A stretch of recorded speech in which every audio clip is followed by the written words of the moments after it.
नमस्कार दोस्तों, स्वागत है आप सभी का आपके अपने YouTube चैनल आस्था शक्ति पर। आज दिन है गुरुवार और मैं आप सभी को सुनाने जा रहे हूँ गुरुवार यानी महालक्ष्मी व्रत कथा। तो चलिए आरंभ करते हैं।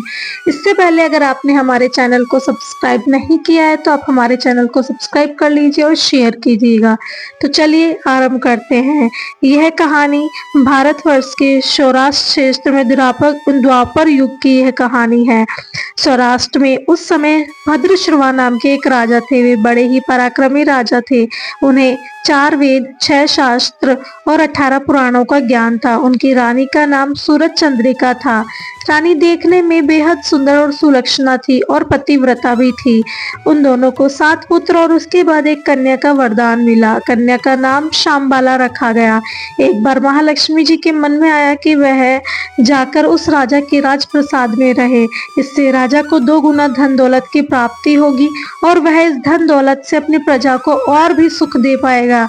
यदि वह गरीब के घर जाकर रहे और उसे धन दौलत प्राप्त हो तो वह स्वार्थी की तरह केवल अपने ही ऊपर खर्च करेगा। यह सोचकर श्री महालक्ष्मी जी ने एक बूढ़ी ब्राह्मण स्त्री का रूप धारण किया। हाथ में लाठी लेकर लाठी के सहारे वे रानी के द्वार तक जा पहुंची। यद्यपि उन्होंने बूढ़ी औरत का रूप धारण किया था पर उनके चेहरे पर देवी का तेज था। उन्हें देखते ही एक दासी सामने ही आई। उसने इनका नाम, धर्म और सब काम पूछ डाला। वृद्ध ब्राह्मणी का रूप धारण किए हुए माता लक्ष्मी जी ने कहा, बालिके, मेरा नाम कमला है। मेरे पति का नाम भुवनेश है। हम द्वारिका में रहते हैं। तुम्हारी रानी पिछले जन्म में एक वैश्य की पत्नी थी। वह वैश्य बेहद ही गरीब था। गरीबी के कारण हर रोज उनके घर में झगड़े हुआ करते थे और उसका पति भी उसे रोज मारता था।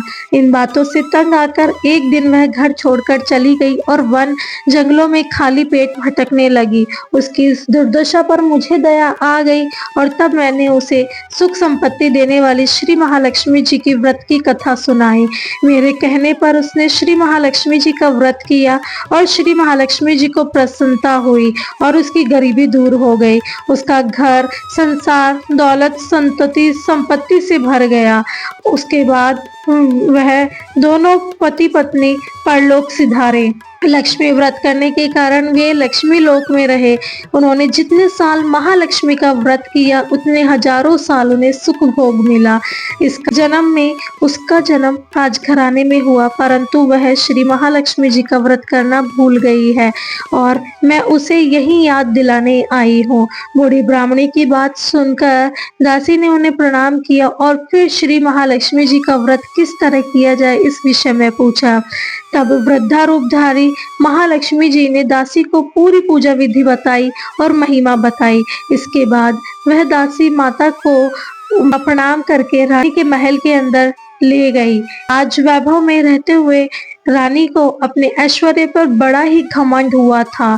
संपत्ति और अधिकार के कारण वह उन्मत्त हो गई थी। दासी के द्वारा बताई गई वृद्ध ब्राह्मणी की बातें सुनकर वह आग बबूला होकर राजद्वार पर आकर बोली, बुढ़िया रूपी धारी श्री लक्ष्मी जी पर बरस पड़ी और उसे यह नहीं पता था कि स्वयं श्री महालक्ष्मी जी माता एक वृद्ध ब्राह्मणी का रूप धारण किए हुए उसके द्वार तक आई है। परंतु रानी का इस कदर रूखा बर्ताव और अपने प्रति अनादर देखकर माता लक्ष्मी जी वहां ठहरना बिल्कुल उचित नहीं समझी और वे वहां से निकल पड़ी।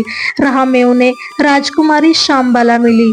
उन्होंने शामबाला को सारी बातें बताई। शामबाला ने अपनी ओर से श्री महालक्ष्मी जी से क्षमा मांगी और माता को उस पर दया आ गई। उन्होंने शामबाला को श्री महालक्ष्मी व्रत के बारे में बताया। उस दिन अगेन यानी पौष मास का पहला गुरुवार था। शामबाला ने परम श्रद्धा से श्री महालक्ष्मी जी का व्रत रखा। फलस्वरूप राजा सिद्धेश्वर के सुपुत्र मालाधर से उनका विवाह हुआ। वह धन दौलत ऐश्वर्य वैभव से मालामाल हो गए। पति के साथ ससुराल में आनंद से दिन बिताने लगी। इधर श्री महालक्ष्मी जी का रानी पर प्रकोप हुआ। फलस्वरूप राजा भद्रशिवा का राज्य और राज्य कारोबार सब कुछ नष्ट हो गया। यहाँ तक कि खाने के लिए भी लाले पड़ चुके थे। ऐसी दशा में एक दिन रानी ने राजा से निवेदन किया कि हमारा दामाद इतना बड़ा राजा है, धनवान है, ऐश्वर्यशाली है, क्यों ना उसके पास जाएं, उसे अपना हाल बताएं तो वह जरूर हमारी सहायता करेगा। इसी बात पर राजा भद्रशिवा दामाद के पास रवाना हुए। राज्य में पहुंचकर एक तालाब के किनारे थोड़ी देर विश्राम करने के लिए ठहरे। तालाब से पानी लेते आते समय दासियों ने उन्हें देखा और विनम्रता से उनके बारे में पूछा। जब राजा ने उन्हें बताया कि वे श्यामबाला के पिता है तो वे दौड़ते हुए उन्होंने रानी को सारी बात बताई। रानी ने दासी के हाथ राज परिधान भेजकर बड़े ठाट से उनका स्वागत किया और आदर सत्कार करवाया, खान पान करवाया और जब वे वापस लौटने लगे तो सोने की मोहरों से भरा हुआ घड़ा भी दिया। राजा भद्रशिवा जब वापस लौटे तो उन्हें देखकर उनकी पत्नी रानी सूरत चंद्रिका बड़ी खुश हुई। उन्होंने सोने की मोहरों से भरे घड़ों का मुंह खोला तो देखा कि हाय भगवान, घड़े में तो धन के बदले कोयले मिले और यह सब श्री महालक्ष्मी जी के प्रकोप से हुआ। इस तरह दुर्दशा में कई दिन और बीत गए।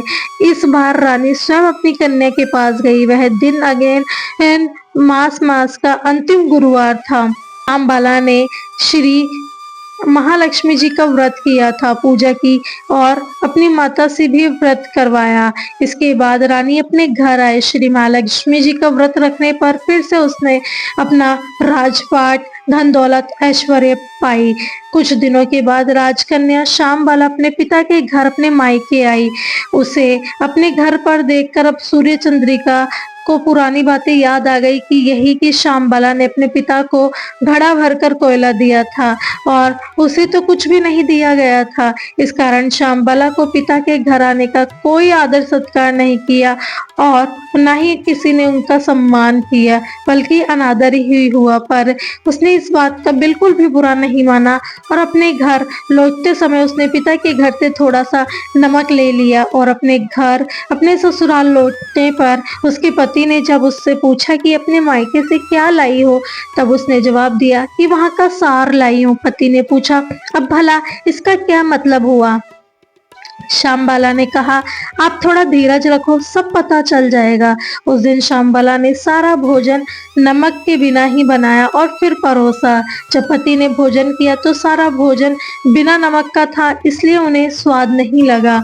फिर श्यामबाला ने थाली में नमक डाला, इससे सारा भोजन स्वादिष्ट लगने लगा। तब श्यामबाला ने अपने पति से कहा, यही है वह जो मैं मायके से लेके आई हूँ, सार।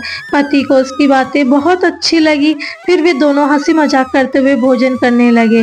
ऐसा कहा गया है कि जो भी इस तरह से श्रद्धा भाव से महालक्ष्मी जी का पूजा करता है, उनकी अर्चना करता है, तो माता की कृपा उन पर अवश्य प्राप्त होती है। सुख, संपत्ति, शांति की प्राप्ति होती है, सभी मनोकामनाएं भी पूर्ण होती है। परंतु यह सब प्राप्त होने पर माता लक्ष्मी जी की पूजा को कभी भी नहीं भूलना चाहिए। हर गुरुवार को व्रत पाठ अवश्य करना चाहिए। इस तरह श्री महालक्ष्मी जी की महिमा को, भक्तों की मनोकामनाएं पूर्ण करने वाला व्रत बताया गया है। तो दोस्तों, आपको यह कथा कैसी लगी? अगर अच्छी लगी तो आप हमारे चैनल को सब्सक्राइब करें, शेयर करें और लाइक करें। धन्यवाद।